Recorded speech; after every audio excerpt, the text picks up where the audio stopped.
So just like other sarcomas, GIST is inherently a multidisciplinary disease. Pathology is the cornerstone of what we do, ensuring that the diagnosis is indeed clear and straightforward. And I would argue that in GIST, the molecular diagnostics are also increasingly important for the reasons that we just discussed. Um, and then meeting together with surgery and medical oncology is super important because, for example, sometimes for localized GIST, we know that surgical management and resection is the cornerstone of treatment. However, there are scenarios in which neoadjuvant treatment with imatinib, for example, might make a lot of sense in order to improve operative outcomes. That's a decision that happens through collaborative multidisciplinary care between the surgeon, the medical oncologist, and the patient. And not only making the decision, if one makes the decision to move forward with neoadjuvant treatment, it's just as important to follow together in order to determine the timing of surgery for those cases.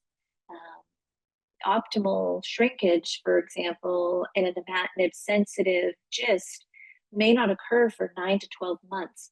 So you really want to be following closely along medical oncology and surgery to make that decision of the timing of surgery when neoadjuvant treatment is being considered.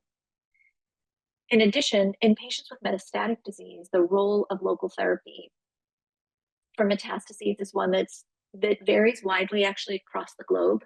But at some centers, including our own, we use quite a bit of consideration of surgery, even in the metastatic setting. But this is something that really needs to be discussed between the medical oncologist, the surgeon, and the patient around in what context are you thinking about surgical resection of metastatic disease? Is the disease stable? Is it progressing? What other systemic therapies are available? All of those things need to be integrated together around decision making.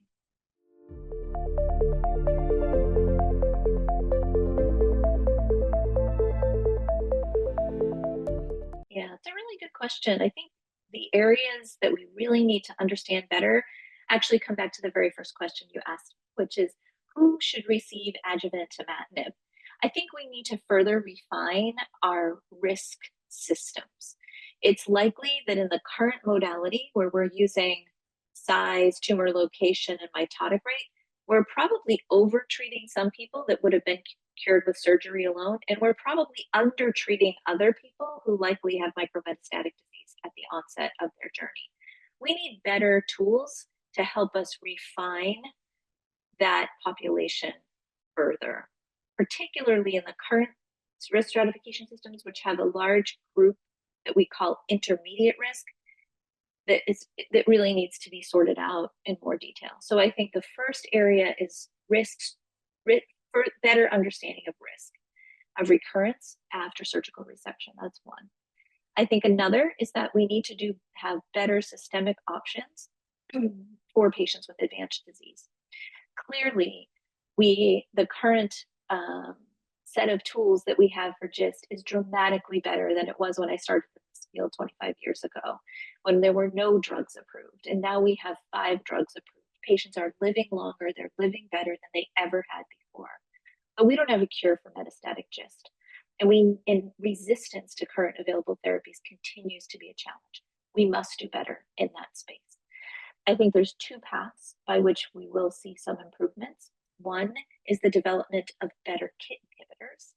The second is consideration, perhaps, of novel combinations. And then the third area is the area that you also highlighted, which are those cases that are not driven, which are GISTs that are not driven by KIT, the non-KIT, non-PDGF receptor alpha driven GISTs. We need to continue to optimize and understand the biology so that we can do better with therapeutics.